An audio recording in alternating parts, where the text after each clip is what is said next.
coming off a huge win and a nice jump in the rankings, which is well deserved, I must say. Let me welcome back one of my favorite interviews, Beneil Dariush. Beneil, welcome back, and thank you for taking the time, and congratulations on another big win. Thank you. Man, things are going well. I can't complain, it was a great week. Absolutely. So let me ask you, coming, into this fight, there was so much talk about the rankings and so much talk about the rematch and obviously going back and kind of, redoing a fight you'd already won before. Kind of give me your thoughts, like how the fight played out, your thoughts on Diego. I mean, it was a battle, but obviously, you won. I'll go back to the split decision later. We'll talk about that in a minute. But in terms of your performance, how do you feel you did? So it was nothing like the first fight. The first fight wasn't very high pace. First fight was more me first fight was actually what I was hoping to do this fight. Pick my shots and get my takedowns and implement a better ground and pound game than last fight and get the finish. But he's improved so much over the years. I had a really hard time trying to hold him down. And in the striking, it was a lot closer than it was before. And it just turned into a great fight because of that. We both made significant improvements, I think. I think he was all around much better fighter. And I felt the same about me. And the crazy thing is I thought I came in with a great gas tank and I felt good the whole time, but I just couldn't believe he could keep up with me the whole time. Yeah, it's funny when we first spoke, when you first got to the UFC, all we talked about was your grappling. You're a jiu-jitsu guy, you come from that background, and everyone's like, oh, I was excited, like, man, here comes another great grappler in. Man, your striking has come so far in terms of not only your skills, but the power you're putting behind your punches. I mean, credit to Diego for taking a couple of those shots, because I think most lightweights would have gone down and out from a couple of those punches, but your striking has come, so you've got to be proud of that. I know you're not an egotistical guy, but you've got to be proud of how far your striking has come, because you really did show a lot of that in this fight. I'm incredibly proud, and not just because I've improved, but it shows how good my relationship is with my coaches, because you need to have a good relationship with your coaches in order to improve. So my understanding of striking has developed so much thanks to my coaches, Rafael Cordero and Nolan Tickman. Absolutely. So now I mentioned at the top there, not to bring up a sore subject or anything, but the fight ended, and I think if you look back at my Twitter, I think I had a 30-27 for you. Great fight. Don't get me wrong. Nothing against Diego. 30-27, maybe 29-28, maybe, but I had a 30-27. When you heard split decision, were you kind of shocked and kind of wondering what the judges were watching? I was terrified. Honestly, I got really scared for a second, but then I was like, no, it's going to be fine. It's going to be fine. Second, it scared me. Then I said, no, it's okay. Calm down, Benny. We're fine. We're fine. And it was okay. So thank God for that, man. But I really thought I did enough to get the clear decision, but you never know with judges. You never know what they're looking for. They gave him, the guy who gave him the round, gave him the first round and the third. I can understand the third round. It was a closer round for sure. I don't understand how he got the first round. I dropped him in the first round. I dropped him with a knee where he had to basically pull guard on me. He shot on and pulled guard on me.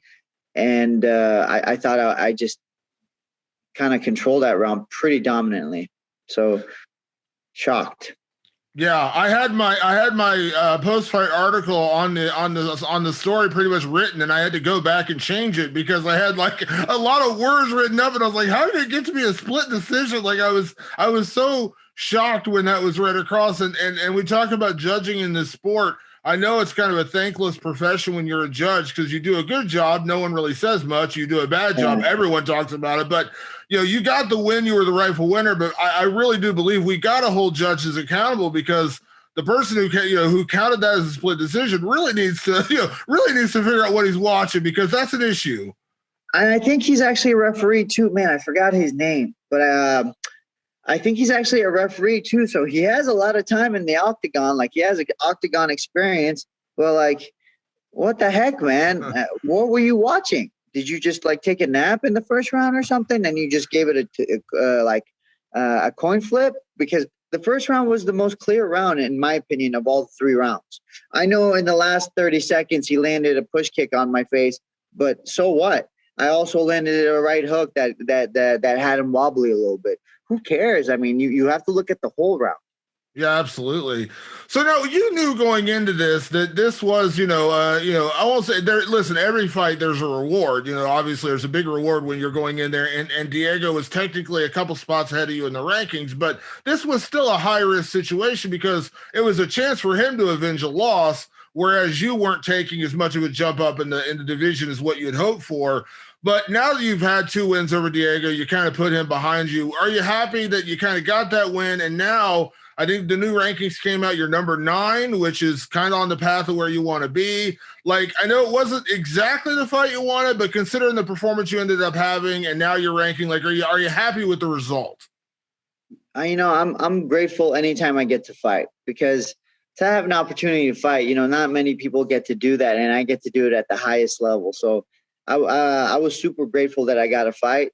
And as far as the rankings go, man, at this point, I just don't care anymore. I just don't care. Here's how I'm looking at it. That top 10, I have to smash through all of them. So whoever wants to say yes to me is next. That's all I care about, is just taking these guys out as fast as I can and as clearly as I can.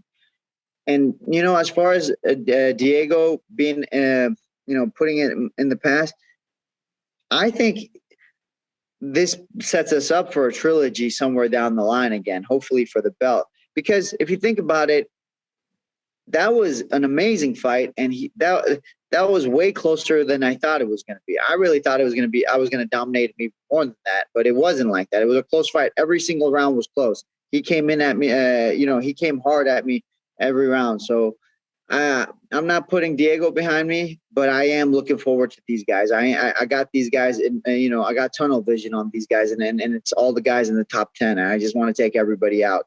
If I get to the belt, I'm telling you, I'm going to clear this division out so quick and so clean, and there's not going to be any controversy of who I got to fight, who or what's the big money fight, blah blah blah blah blah. It's going to be number 1 contender after number 1 contender after number 1 contender.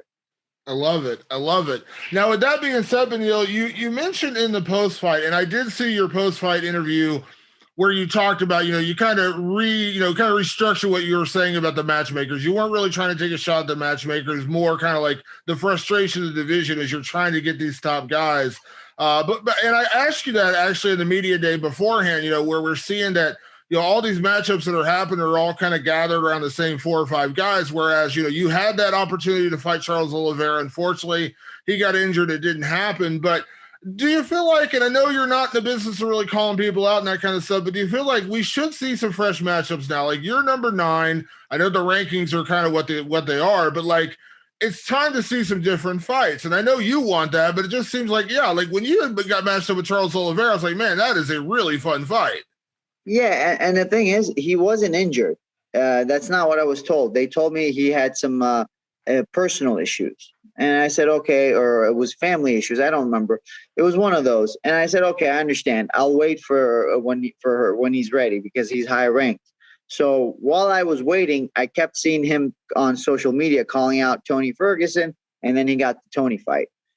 That was the frustrating part. There's nothing Sean Shelby can do about that, Sean can only offer people. I mean, I literally got the contract for Charles, and I signed it. So I got the contract, I signed it, I did everything I was supposed to do. It's not, and Sean did everything he's supposed to do. So like, what's Sean supposed to do? That's it. And then he wasn't interested. And then when the right fight came in, he's like, oh yeah, now I'll fight. So it seems to me it's more about the politics of it. You want to take high risk with high reward. You don't want to take high risk with low reward. But bro, we need some new blood in this division. I'm tired of seeing the same guys fight each other. I'm telling you, the lightweight division is so talented. We have so many high level guys out there who are not even in the top 15 who could be champions. So give us a chance. Yeah. Well, I know that I remember talking to Kamaru Usman about this years ago. He was on a great win streak. I think he had finally cracked the top 15, but he just couldn't get anyone in the top 10 to fight him because the same thing kept coming up. Well, I want to fight someone ranked above me. I want to fight someone ranked above me. But at some point, you got to fight somebody else because no one else is ever going to get an opportunity. How are you going to get cracked into that top 5 if a top 5 guy won't fight you? And that's the crazy thing. After I beat Frank Camacho, I believe I got ranked. I think I was ranked number 15 or 14. So I thought I was going to fight somebody above me, but I didn't. I kept fighting people behind me. I fought Jakar and I fought Scott Holtzman. I'm already ranked, and I'm fighting guys that are not ranked. So I had no problem putting myself in that situation. I said, okay, let's go. I need to fight. My job is fighting, so I'll take the fight. But I'm not seeing that from anybody else. Even in the past, I think it was when I was ranked number 10 or 7 or whatever, I fought guys outside the division. I remember taking a fight with Rashid Magomedov, and people looked at me like I was crazy. Why are you fighting this guy? This guy's undefeated in the UFC, and he's not even ranked. Why are you fighting him? I said, it's okay. I just want to fight. And then I remember fighting James Vick when I wasn't ranked, and I fought him on short notice. And he wasn't ranked, but I was ranked. But I still took the fight. I've done that. Let me see these guys do it. Let me see these guys step up and do it. Yeah.